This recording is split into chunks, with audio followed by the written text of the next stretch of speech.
Everyone welcome to Crazy engineering YouTube channel. நம்ம daily instruction set பற்றி தான் பார்த்துட்ருக்கோம். இன்ஸ்ட்ரக்ஷன் செட்ஸில் என்னென்ன டைப்ஸ் இருக்குது அப்படின்னா data transfer instruction, arithmetic instruction, logical instruction, rotate instruction and branching instruction. இதில் ஆல்ரெடி நம்ம டேட்டா ட்ரான்ஸ்ஃபர் இன்ஸ்ட்ரக்ஷன் பற்றி பார்த்துட்டோம். நெக்ஸ்ட் வந்து இப்போ அரித்மெட்டிக் இன்ஸ்ட்ரக்ஷன் பற்றி தான் பார்த்துட்ருக்கோம். அரித்மெட்டிக் இன்ஸ்ட்ரக்ஷனில் என்னென்ன டைப்ஸ் இருக்குது அப்படின்னா addition, subtraction, multiplication, division, increment and decrement. Arithmetic இன்ஸ்ட்ரக்ஷன்லையும் அடிஷன் நம்ம எப்படி பண்ணணும் அப்படிங்கிறத எக்ஸாம்பிளோட பார்த்துருக்கோம். அந்த வீடியோ பார்க்காதவங்க அந்த வீடியோ ஃபர்ஸ்ட் செக் பண்ணுங்க. இன்னையோட வீடியோவில் நான் subtraction, multiplication, division, increment and decrement பற்றி எக்ஸ்பிளைன் பண்ணுறேன். ஃபர்ஸ்ட் வந்து சப்ராக்ஷன் வந்து 8051 மைக்ரோ கண்ட்ரோலர் யூஸ் பண்ணும்போது அதுக்கு நீங்கள் என்ன நிமோனிக்ஸ் யூஸ் பண்ணணும் அப்படின்னா சப் பிங்கிறது தான் நிமோனிக். சப்ராக்ஷனோட நிமோனிக்ஸ் என்ன அப்படின்னா சப் பி.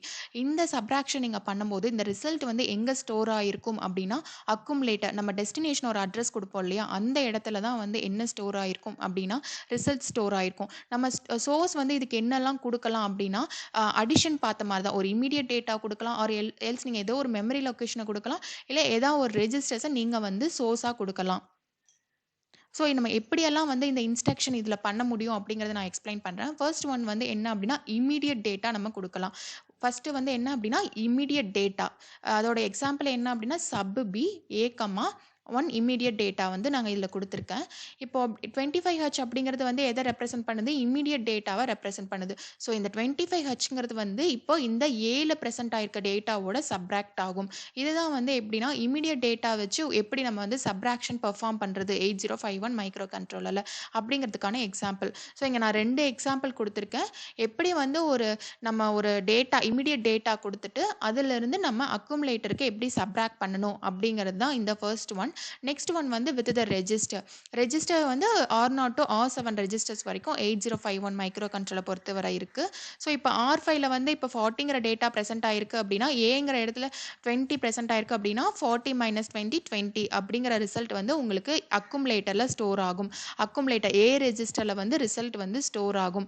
இது வந்து சோர்ஸ் அட்ரஸ். சோர்ஸ் வந்து என்னவா இருக்கலாம், ஒரு ரெஜிஸ்டராக இருக்கலாம், இல்லை ஒரு இமீடியட் டேட்டாவாக இருக்கலாம், ஆர்எல்ஸ் எனி ஒரு மெமரி லொக்கேஷனாக இருக்கலாம். சப்போஸ் இப்போ நம்ம மெமரி லொக்கேஷன் வந்து கொடுக்கணும் அப்படின்னா அது எப்படி கொடுக்கறது அப்படின்னு பார்க்கலாம். இங்கே வந்து ஒரு மெமரி லொக்கேஷன் கொடுத்து நம்ம அதை எப்படி சப்ராக்ட் பண்ணணும் அப்படிங்கிறதுக்கான எக்ஸாம்பிளும் நான் கொடுத்துருக்கேன்.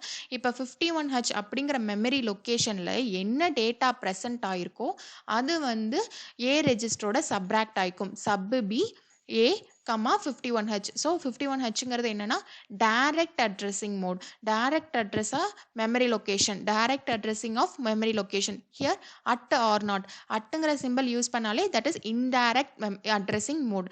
Indirect addressing mode. ஸோ இந்த indirect addressing mode and direct addressing mode use பண்ணி எப்படி வந்து ஒரு சப்ராக்ஷன் பெர்ஃபார்ம் பண்ணணும் அப்படிங்கிற 8051 மைக்ரோ கண்ட்ரோலருக்கான எக்ஸாம்பிள் நான் கொடுத்துருக்கேன். இங்கே த்ரீ வேஸில் நம்ம வந்து சப்ராக்ட் பண்ண முடியும்.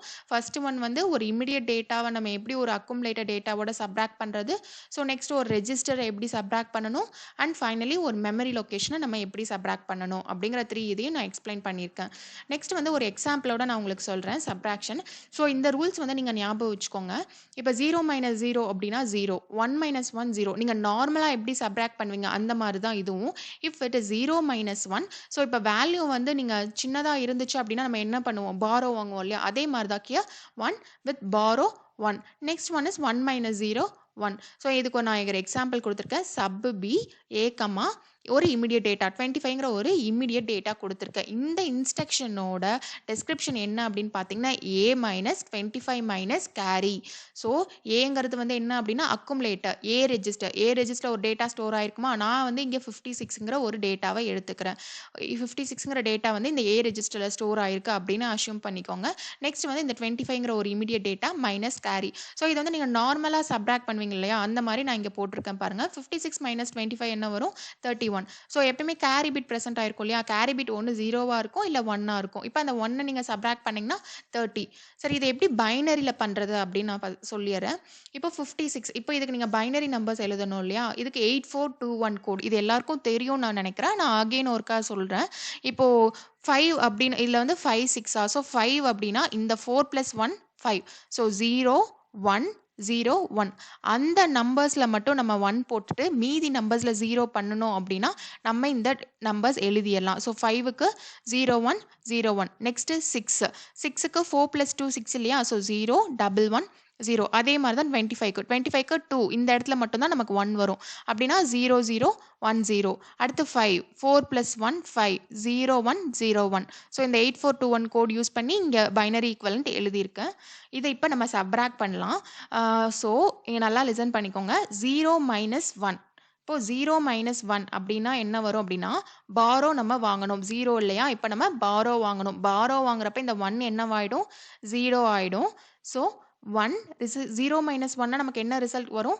1 வித் பாரோ 1. ஸோ பாரோ வாங்கிட்டோம் இல்லையா? அப்ப 0 - 0 0. 1 - 1 0. 0 - 0 0. அகைன் 1 - 0 அப்படிங்கிறப்போ 1. அடுத்து 0 - 1 அப்படிங்கிறப்ப நம்ம இங்க பாரோ வாங்குவோம் இல்லையா? அவுட்புட் வந்து 1 வரும். பாரோ வந்து 1 வாங்கியிருப்போம். அப்ப இந்த 1 என்னவாகும்? 0 ஆகும். 0 - 0 0. 0 - 0 0. இப்ப இதுக்கான நம்ம நம்பர்ஸ் எழுதணும் அப்படின்னா, இங்க வந்து 2 + 1 3. ஸோ 1. ஸோ 31ங்கிற ரிசல்ட் வந்து நமக்கு கிடைச்சிருச்சு. இப்ப கேரி பிட்டும் நம்ம சப்ட்ராக்ட் பண்ணோம். இங்க வந்து நம்ம ஏ டேட்டா பிளஸ் 25ங்கிற டேட்டா மட்டும் தான் நம்ம சப்ட்ராக்ட் பண்ணியிருக்கோம். கேரி பிட்டும் பிரசன்ட் ஆயிருக்கும் இல்லையா? ஸோ இப்ப இந்த கேரி பிட் 1 அப்படின்னு எடுத்துக்கிட்டிங்கன்னா 1 - 1 என்ன ஆகும்? 0 ஆயிடும். மீதி நம்பர்ஸ்லாம் அப்படியே வரும் இல்லையா?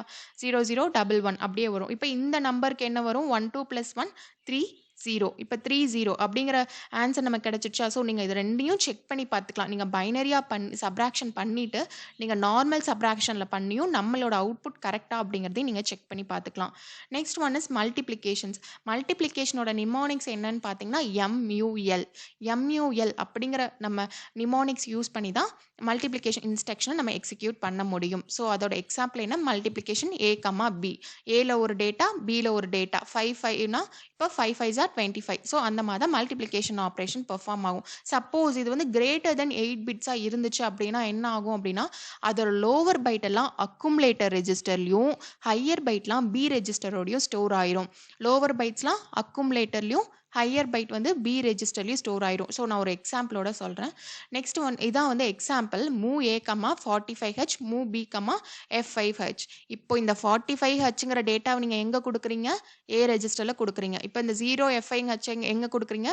பி ரெஜிஸ்டர்ல கொடுக்குறீங்க. இப்போ மல்டிப்ளிகேஷன் ஏபி, இதுல இருக்க டேட்டாவும் இதுல இருக்க டேட்டாவும் மல்டிப்ளை ஆகணும் அப்படின்னு நீங்க இன்ஸ்ட்ரக்ஷன் கொடுத்துட்டீங்க. இது நீங்க இன்ஸ்ட்ரக்ஷன் கொடுத்தீங்கன்னா இது மல்டிப்ளிகேஷனோட ஆன்சர் என்ன அப்படின்னா 4209. இப்போ இந்த 42ங்கிற வேல்யூ வந்து எங்க ஸ்டோர் ஆயிருக்கும் அப்படின்னா பி ரெஜிஸ்டர்ல. ஸோ இந்த 09 அப்படிங்கிறது எங்க ஸ்டோர் ஆயிருக்கும் அப்படின்னா அக்குமுலேட்டர்ல வந்து ஸ்டோர் ஆயிருக்கும். நெக்ஸ்ட் ஒன் வந்து டிவிஷன். டிவிஷன் வந்து என்ன நிமோனிக்ஸ் அப்படின்னு பார்த்தீங்கன்னா டிஐவி. டிவிஷனோட நிமோனிக்ஸ் டிஐவி. மல்டிப்ளிகேஷனுக்கு MUL மாதிரி டிவிஷனுக்கு டிஐவி. ஸோ அதே மாதிரி தான் ஏபி டிவிஷன் ஏபி அப்படின்னு நம்ம கொடுப்போம். இதில் ரிசல்ட் வந்து எதில் ஸ்டோர் ஆயிருக்கும் அப்படின்னா அக்குமுலேட்டரில் ஸ்டோர் ஆயிருக்கும். அப்புறம் ரிமைண்டர் இருக்கும் இல்லையா? டிவிஷனில் நமக்கு ரிமைண்டர் வரும் இல்லையா? அந்த ரிமைண்டர் வந்து பி ரெஜிஸ்டரில் ஸ்டோர் ஆயிருக்கும். அதே எக்ஸாம்பிள் தான் நான் இங்கே கொடுத்துருக்கேன். இப்போ இந்த 2 நம்பர் டிவைட் ஆகி நமக்கு வந்து ஏ ரெஜிஸ்டரில் ரிசல்ட்டும் பி ரெஜிஸ்டரில் ரிமைண்டரும் ஸ்டோர் ஆகும். இதான் வந்து டிவிஷன். நெக்ஸ்ட் ஒன் வந்து இன்க்ரிமெண்ட். இன்க்ரிமெண்ட் அப்படின்னா ஒன்றும் இல்லை. இப்போ நீங்கள் 05 அப்படிங்கிற ஒரு டேட்டா கொடுக்குறீங்க. கொடுத்துட்டு அதை இன்க்ரிமெண்ட் ஆப்ரேஷனில் எக்ஸிக்யூட் பண்ணுறீங்க. இன்க்ரிமெண்ட் இப்போ R5 R6 ஏதோ ஒரு டேட்டா இல்லை வந்து ஒரு மெமரி லொக்கேஷனில் அது மாதிரி நீங்கள் ரெப்ரசென்ட் பண்ணுறீங்க அப்படின்னா இப்போ 05ல அந்த டேட்டா இருக்குது அப்படின்னா நீங்கள் இன்க்ரிமெண்ட் ஆப்ரேஷன் கொடுத்தீங்கன்னா 06 அப்படின்னு ஆகிடும். அவ்வளோதான் இன்க்ரிமெண்ட். ஸோ எப்படியெல்லாம் நம்ம இன்க்ரிமெண்ட் கொடுக்கலாம் அப்படின்னா இன்க்ரிமெண்ட் ஏ. இப்போ ஏல ஒரு டேட்டா அக்குமுலேட்டர் ரெஜிஸ்டர் இதில் வந்து ஒரு டேட்டா ஸ்டோர் ஆயிருக்கு அப்படின்னா அது +1 இன்க்ரிமெண்ட் ஆகிடும். இப்போ ஆர்என்னா வந்து R0 to R7 வரைக்கும் நீங்கள் எது வேணாலும் கொடுக்கலாம் இல்லையா? இப்போ R5ங்கிற கொடுக்குறீங்க அப்படின்னா R5ல ஒரு 6% ஆயிருக்கு அப்படின்னு 6% ஆயிருக்குன்னு வச்சுக்கோங்க. இப்போ நீங்கள் இன்க்ரிமெண்ட் இந்த கோடை நீங்கள் எக்ஸிக்யூட் பண்ணீங்க அப்படின்னா 6லேருந்து என்ன ஆகும்? 7க்கு இது இன்க்ரிமெண்ட் ஆகிடும். Increment 54H. ஸோ இந்த மெமரி லொக்கேஷனில் இருக்க data it will plus increment by 1. Next at R0. இது வந்து இன்டைரக்ட் டைப் ஆஃப் அட்ரஸிங் மோடில் நான் எப்படி பண்ணுறது அப்படின்னு கொடுத்துருக்கேன். இதெல்லாம் தான் வந்து இன்க்ரிமெண்ட்டோட எக்ஸாம்பிள். நெக்ஸ்ட் வந்து இப்போ இன்க்ரிமெண்ட்டில் நான் சொன்ன மாதிரி இப்போ 05 அப்படிங்கிற ரெஜிஸ்டர் வந்து ஏல இப்போ ப்ரெசென்ட் ஆயிருக்கு. இந்த இன்ஸ்ட்ரக்ஷன் வந்து நீங்கள் கொடுக்குறீங்க.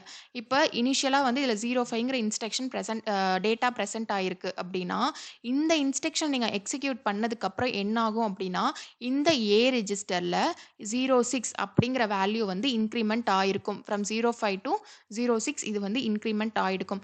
சப்போஸ் இப்ப லாஸ்ட் வேல்யூ எஃப்எஃப்ல இருக்கு அப்படின்னா, இப்ப இன்க்ரிமெண்ட் பண்ணா அது அடுத்து எதுக்கு போகும் அப்படின்னா, it will from start again 00லேருந்து ஸ்டார்ட் ஆகும். இப்ப எஃப்எஃப்ல நீங்க டேட்டா வந்து ஏங்கிற இதுல எஃப்எஃப்ங்கிற டேட்டா பிரசன்ட் ஆயிருக்கு அப்படின்னா, இப்ப நீங்க இன்க்ரிமெண்ட் ஆப்பரேஷன் எக்ஸிக்யூட் பண்ணும்போது அது என்ன ஆகிடும் அப்படின்னா 00 ஃபர்ஸ்ட் இருந்து கன்டின்யூ ஆயிரும். நெக்ஸ்ட் 00, 01 அந்த மாரி எக்ஸிக்யூட் ஆக ஆரம்பிக்கும். நெக்ஸ்ட் ஒன் வந்து டிக்ரிமெண்ட். இன்க்ரிமெண்ட்க்கு சொன்ன மாரி தான். இன்க்ரிமெண்ட்ல +1 டிக்ரிமெண்ட்ல -1 அவ்வளோதான். இதுலயும் அதே மாரி எக்ஸாம்பிள் தான். ஒரு ரெஜிஸ்டர்ல குடுக்கலாம். இல்ல ஏதோ ஒரு ரெஜிஸ்டர்ஸ்ல நம்ம குடுக்கலாம். ஒரு மெமரி லொகேஷன்ல நம்ம டிக்ரிமெண்ட் பண்ணலாம். இல்ல ஒரு இன்டைரக்ட் டைப் ஆஃப் அட்ரஸிங் மோட்லயும் நம்ம டிக்ரிமெண்ட் பண்ணலாம். ஸோ அதே மாரி தான். இப்ப இங்க 05 அங்க வந்து இன்கிரிமெண்ட் ஏன்னு குடுத்தோம். 05 to 06ன்னு ஆச்சு. இங்க என்ன ஆகும்? 05ல டேட்டா இருக்கு அப்படின்னா, இந்த டிக்ரிமெண்ட் ஆப்பரேஷன் பண்ணதுக்கப்புறம் என்ன ஆகும்? 04க்கு போயிடும். அதே மாதிரி தான். அங்க எஃப்எஃப் இருந்துச்சு அப்டின்னா, அகைன் 01லேருந்து இது ஸ்டார்ட் எக்ஸிக்யூட் ஆகும் அப்டின்னு சொன்னேன் இல்லையா? இப்போ இங்க 00ன்னு இருக்கு. ஸோ இத 00 நீங்க -1 அப்டிங்கிற நீங்க டிக்ரிமெண்ட் ஆப்பரேஷன் குடுக்குறப்ப அது என்ன ஆகும் அப்டின்னா, அகைன் லாஸ்ட்க்கு போயிடும். எஃப்எஃப்க்கு போயிடும். எஃப்எஃப்லருந்து இது அகைன் டிக்ரிமெண்ட் ஆயிட்டே இருக்கும். இதுக்கு பேர் தான் ரோல் ஓவர். ஃப்ரம் 00 டூ எஃப்எஃப்க்கு நம்ம ஃபர்ஸ்ட் லாஸ்ட் போகுது இல்லையா? ஸோ இந்த மெத்தடுக்கு பேர் என்ன அப்டின்னா, ரோல் ஓவர். ஸோ இதான் வந்து டிக்ரிமெண்ட்டோட எக்ஸாம்பிள். ஸோ இன்னையோட கிளாஸ்ல உங்களுக்கு ஏதாவது டவுட்ஸ் இருந்துச்சு, இல்ல குவரீஸ் இருந்துச்சு அப்படின்னாலும், நீங்க இந்த மெயில் ஐடிக்கு கான்டாக்ட் பண்ணலாம். வேற ஏதாவது உங்களுக்கு அசைன்மென்ட்ஸ்ல டவுட் இருந்தாலும், நீங்க இந்த மெயில் ஐடிக்கு கான்டாக்ட் பண்ணுங்க. தேங்க் யூ ஃபார் வாட்சிங்.